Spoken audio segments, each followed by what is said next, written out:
सीखेंगे। पहला, win rate ऊंचा हो फिर भी डीमैट या ट्रेडिंग अकाउंट क्यों घटता है। दूसरा, रिस्क रिवॉर्ड क्या है और क्यों जरूरी है। तीसरा, लंबे समय तक टिके रहने वाले लोग ट्रेड्स कैसे स्ट्रक्चर करते हैं। सिर्फ यही एक आइडिया, अरे मैं अक्सर जीतता हूं तो अकाउंट क्यों सिकुड़ रहा है, वाला पजल खोल देता है।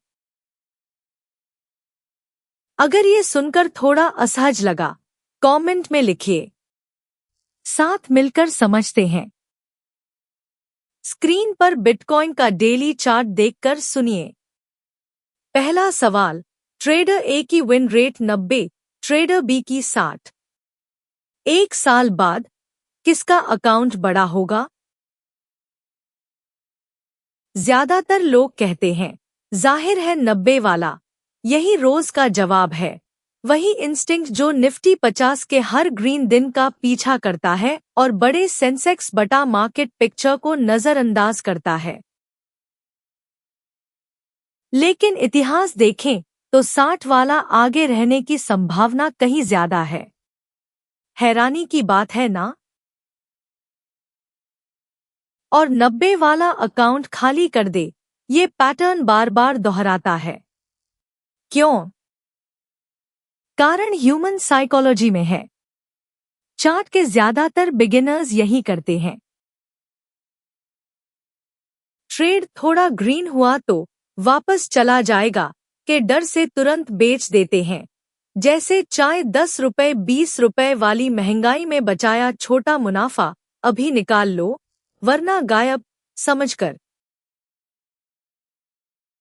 ट्रेड रेड गया तो वापस आएगा कहकर पकड़े रहते हैं और सबसे बुरी हालत में एवरेज डाउन करते हैं।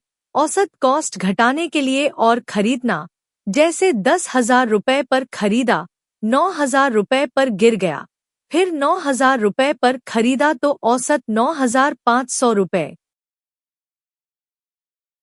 नतीजा, कई छोटे विन्स प्लस एक बड़ा लॉस।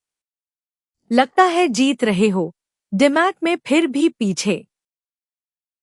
ठोस देखते हैं। ये लाइव रिजल्ट्स नहीं, सिर्फ मैथ साफ करने का उदाहरण। 9 बार जीतो, हर बार सिर्फ 1,000 रुपए, कुल मुनाफा 1,000 रुपए प्लस 9,000। फिर एक एवरेज डाउन वाले लॉस में 15,000 रुपए चला गया। क्या होगा? हिसाब, 9,000 रुपए 15,000 रुपए 6,000। 9 जीत, आखिरी नंबर फिर भी माइनस। विन रेट 90, नेट 6,000 रुपए नीचे।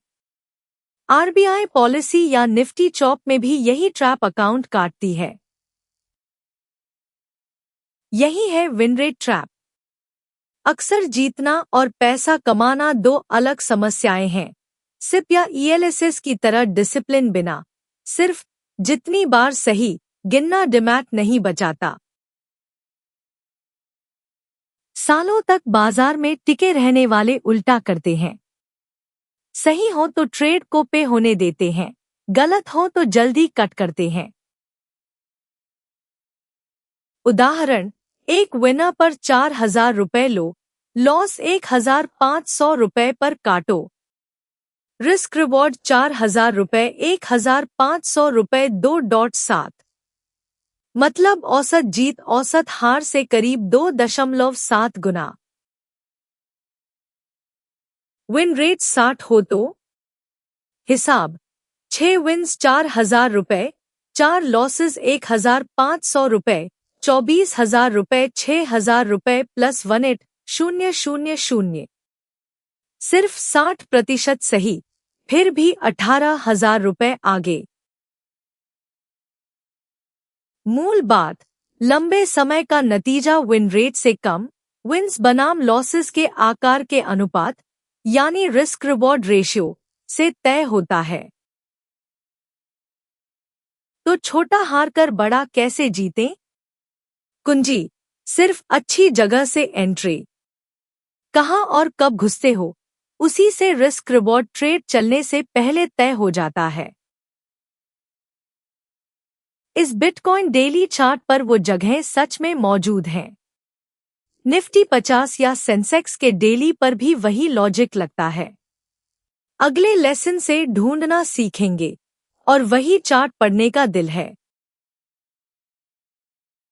अच्छी जगह से घुसो तो नेचुरली स्टॉप लॉस छोटा और टारगेट चौड़ा रख सकते हो, चाहे बिटकॉइन हो, डिमैट में रिलायंस हो या निफ्टी फ्यूचर्स। आज याद रखने वाली एक पंक्ति, मैं जितनी बार जीतूं वो बढ़ाने वाला नहीं, सही होने पर कितना कमाऊं और गलत होने पर कितना खोऊं, उस अनुपात को मैनेज करने वाला बनता हूं। T2 लेसन 1 का रैप अप। पहला, विन रेट ऊंची हो, रिस्क रिवॉर्ड खराब हो तो अकाउंट घट सकता है। दूसरा, ज्यादातर बिगिनर्स विनर्स जल्दी निकालते हैं और लूजर्स लंबे पकड़ते हैं। तीसरा, लंबे सर्वाइवर्स उल्टा चलते हैं। अगले लेसन में बड़ा चित्र, चार्ट वही पैटर्न क्यों दोहराता है। आज की बुनियाद के बिना अगली परत नहीं बैठती। अगर मदद मिली हो तो सब्सक्राइब और लाइक कर दीजिए। दिल से धन्यवाद। अपनी ट्रेडिंग देखकर पूछिए, क्या मैं भी यही कर रहा हूं? अगर कुछ क्लिक हुआ हो तो कमेंट में लिखिए। अगली बार मिलते हैं।